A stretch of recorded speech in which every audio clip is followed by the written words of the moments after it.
আমরা আজকে শিল্পকলাতে গিয়েছিলাম অভিনয় শিল্পী সংঘের নির্বাচনের প্রার্থী পরিচিতিদের প্রোগ্রামে।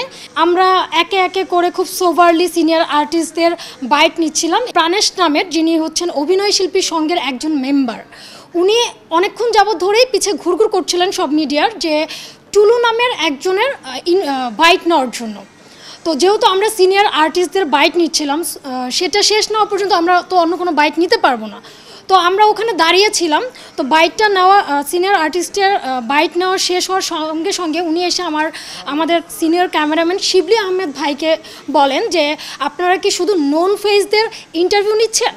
যদি শুধুমাত্র নন ফেসদের ইন্টারভিউ নেন, যদি সব ক্যান্ডিডেটদের ইন্টারভিউ না নিলে আপনারা কোনো নিউজ করতে পারবেন না এবং আপনাদেরকে কোনো ইন্টারভিউ নিতে দেওয়া হবে না। আমি গিয়ে ওনাকে বলি কি হয়েছে, আপনি আমার সঙ্গে কথা বলেন। এবং উনি আমাকে বলেন যে আপনারা কেন শুধু নন ফেজের ইন্টারভিউ নিচ্ছেন, যে আপনি যেভাবে বলছেন সেভাবে তো আমরা কাজ করতে পারবো না, আমরা আমাদের মতো করে কাজ করতে হবে।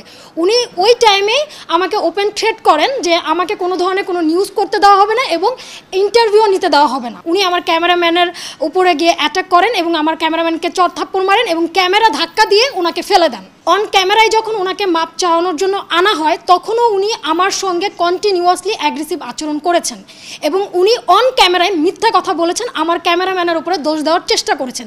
যে কথা উনি বলতে চেয়েছিলেন সেটা সম্পূর্ণ মিথ্যা। আমার সঙ্গে, আমার ক্যামেরাম্যানের সঙ্গে যে ঘটনা আজকে ঘটানো হয়েছে, সেই ঘটনার প্রতি তীব্র নিন্দা জানাচ্ছি এবং এর সুষ্ঠু বিচার চাচ্ছে এবং ভবিষ্যতে আর কোনো রিপোর্টার বা ক্যামেরাম্যানের সঙ্গে এ ধরনের ঘটনা যেন না ঘটে সেই অনুরোধ জানাচ্ছি। আপনার প্রাণেশ চৌধুরী নামের এক লোক, তার প্রার্থী টুলু, তার বাইট নিতে বলে আমাদেরকে। তা আমার রিপোর্টার বলছে একটু পরে নিচ্ছি, আমরা একটা বাইট নিচ্ছি। সে ওইটা নেই করে সে ক্ষিপ্ত হয়ে যায়, না তার কথা মতো বাইট নিতে হবে, আমাদের মতো আমরা বাইট নিতে পারবো না, নিউজ করতে পারবো না, তার কথা মতো না করতে দিলে আমরা নিউজ করতে পারবো না, এই বলে আমার রিপোর্টারকে ক্ষিপ্ত হয়ে যায় এবং তার উপর আক্রমণ করে।